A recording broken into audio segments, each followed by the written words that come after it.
Gak cuma artis, Partai Nasdem juga merekrut sejumlah jurnalis dan news anchor untuk meramaikan pemilu legislatif 2019-2024. Contohnya, ada Elman Saragih, ada Arief Suditomo, ada Indra Maulana, Desi Fitriani, sekaligus juga mantan jurnalis cantik yang akan kita wawancari satu ini. Kenapa ya jurnalis tertarik terjun ke politik?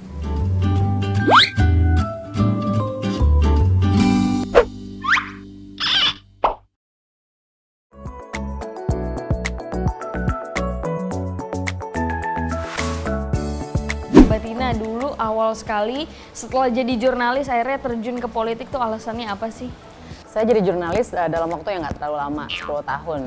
Karena kan banyak banget yang lebih senior dari saya gitu. Saya sebetulnya mulai di broadcast tahun 2001, kemudian resmi jadi jurnalis 2004 dan saya resign tahun 2014. Karena memang pertimbangannya anak masih kecil waktu itu. Jadi saya putuskan berhenti. Nah sebetulnya dari sisi politik, saya sudah ditawari buat terjun ke politik praktis dari tahun 2009. 2009. Tapi kemudian saya memutuskan untuk tidak. Saya sangat menikmati profesi jurnalis. Pada saat setelah saya mengundurkan diri dan resmi bukan lagi jurnalis, saya lebih fokus ke keluarga dan membangun usaha gitu. Nah pada saat di 2018 kemarin, kemudian komunikasi intensif terutama dengan Partai Nasdem, saya memang selalu punya passion soal politik. Jadi kalau misalnya ditanya sama saya, dalam hal apapun prinsip saya selalu sama, passion, action, contribution. Kalau Mbak Tina sendiri memahami politik itu seperti apa sih Mbak? Menurut saya politik itu adalah jalan mulia untuk melayani masyarakat. Saya selalu meyakini bahwa politik itu berkaitan dengan 3 hal sekurang-kurangnya.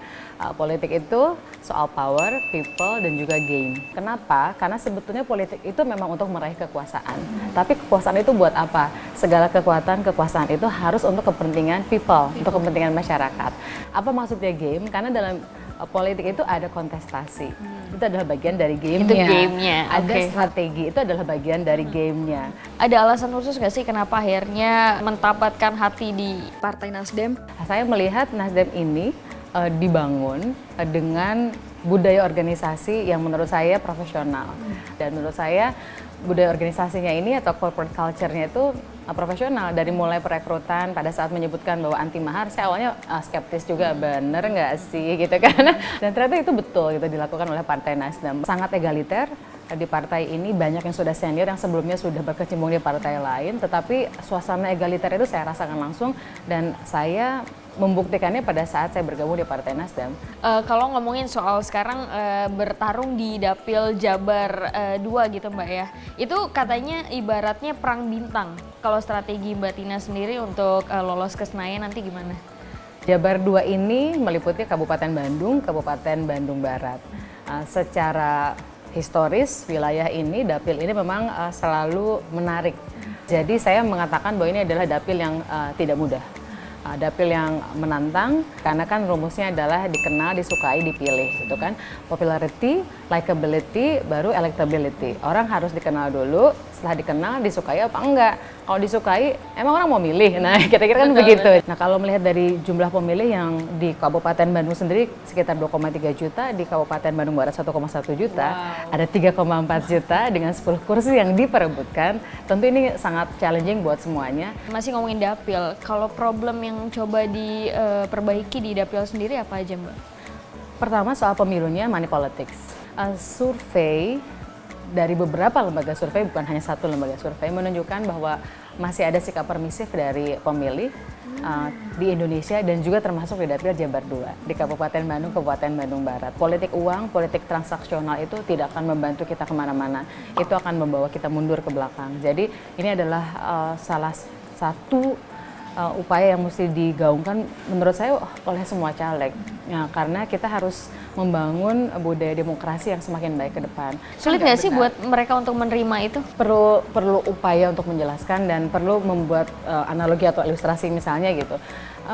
Uang 20.000 itu kalau dibelanjain iya sih bisa jadi beras. Tapi kalau 20.000 dibagi 365 hari dikali 5, apa maknanya gitu. Dan berarti kita sudah membiarkan seseorang itu bersiap-siap untuk korupsi. Kalau sejak awal kita sudah menerima politik uang. Oh no. Yang perlu kita yakinkan kepada pemilih adalah meyakinkan bahwa kita akan menjadi wakil rakyat yang amanah. Menurut saya yang paling penting adalah silahkan lihat rekam jejak, silahkan lihat cara kita bersilaturahmi, dan jika terpilih maka yang diyakinkan adalah bahwa kita akan terus menjalin silaturahminya, karena kita butuh masukan terus dari masyarakat soal apa yang menjadi kebutuhan. Baik, sekarang kita mau ngomongin soal kesibukan Mbak Tina di tim kampanye nasional. Mbak Tina menjabat sebagai Wadir Pemilihan Perempuan ya Mbak ya? Iya, Wakil Direktur Penggalangan Pemilih Perempuan. Kesibukannya seperti apa sih Mbak sekarang? Apalagi sedikit lagi nih menuju debat kedua nih. Dari sisi kegiatan, debat ini adalah salah satu bagian dari kampanye yang sebelumnya bukan bagian dari tradisi politik kita, tapi kemudian menjadi bagian dari kampanye yang diagendakan oleh KPU. Debat ini menjadi penting untuk menjadi kesempatan mengemukakan gagasan, visi, misi, program, dan juga melihat rekam jejak masing-masing pasangan calon. Tetapi jangan lupa, survei juga menunjukkan, bukan satu lembaga survei, menunjukkan bahwa di atas 80% pemilih kita sudah solid. Yang harus kita cermati adalah undecided voters. Jadi sebetulnya debat ini penting untuk swing voters dan undecided voters. Kemarin di debat pertama juga banyak yang bilang kalau Kiai Haji Ma'ruf Amin itu banyak diamnya. Itu sebuah strategi atau memang gimana tuh Mbak kondisinya? Oleh karena itu haram dilakukan, bahkan terorisme dianggap melakukan kerusakan, ifsad. Iya, itu adalah bagian dari strategi kami memang. Kiai Ma'ruf Amin ini di antara 4 orang yang tampil di debat kemarin adalah satu-satunya kandidat yang belum pernah tampil dalam forum debat. Kiai Ma'ruf Amin ini belum pernah di panggung debat, tapi beliau adalah, jangan lupa, beliau adalah ulama besar dan juga politisi. Artinya pada saat beliau tampil, memang kita yang memastikan bahwa Kiai Ma'ruf itu adalah pengayom bagi masyarakat, bagi bangsa. Dan pada saat beliau berbicara, menurut saya penting sekali mengelola kapan bicara dan apa yang disampaikan. Dan pada saat berbicara lalu maknanya demikian dalam, itu menurut saya sudah sebuah keunggulan. Kita mau minta bocoran dong Mbak untuk strateginya debat besok apa sih? Ya nggak boleh dibocorin semua dong. Oh no. Sedikit aja buat sobat Medcom nih, sama buat kita semua. Iya, debat yang kedua ini kan topiknya topik yang sangat menarik ya, energi, pangan, sumber daya alam, lingkungan hidup, dan juga infrastruktur.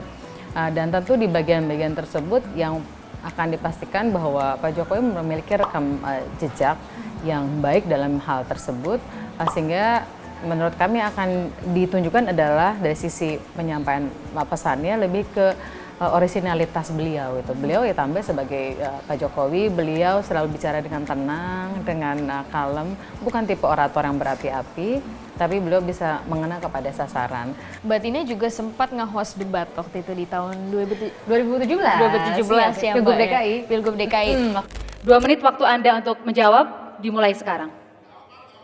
Itu cerita pengalaman dong Mbak, gimana? Persiapannya itu berapa lama waktu itu Mbak Tina untuk nge-host debat sendiri? Di bulan Januari, kira-kira saya dikabarin 2 atau 3 minggu sebelumnya. Kemudian pendek sekali ya Mbak waktunya, iya, itu 2-3 minggu. Iya. Kemudian kan saya berpasangan sama Prof Eko, dengan Prof Eko Prasojo. Kemudian berlangsung itu saya hamil 8 minggu dan dari sisi persiapan fisik nggak ada problem. Saya lebih mempersiapkannya, nyiapin makanan sendiri, saya bawa asinan. Ini ya apa? Iya, biar seger pokoknya. Hamil gitu ya. Terus saya nyiapin coklat selama commercial break. Karena saya lapar melulu kan, jadi setiap break coklat. Butuh hormon endorfin juga kan supaya happy.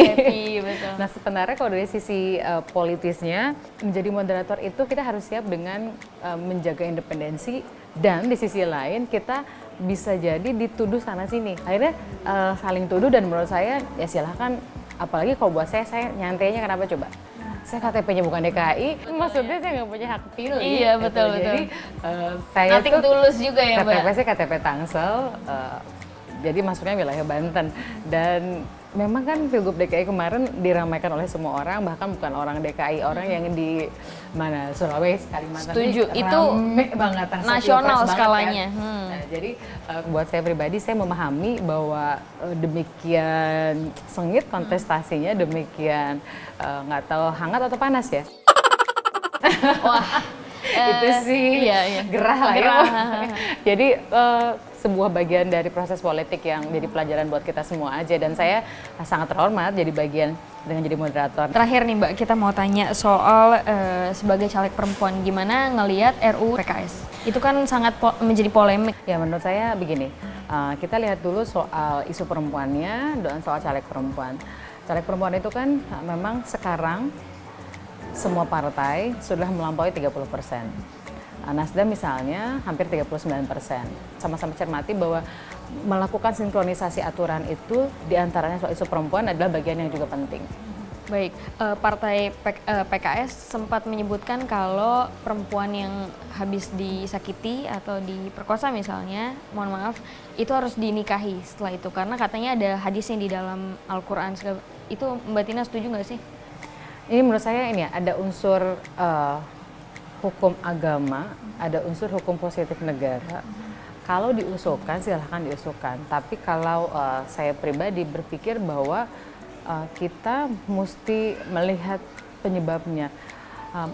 Memang betul misalnya PKS punya dasar mengusulkan, tapi korban kemudian harus dinikahkan, apalagi kalau di dalamnya tidak ada perasaan secara sukarela untuk menikah. Padahal kan kita butuh juga keluarga itu dibangun dengan rasa cinta dan kasih. Jadi menurut saya kita harus melihatnya secara komprehensif juga. Tapi kalau dalam bagian itu saya merasa itu bukan pilihan yang bijak.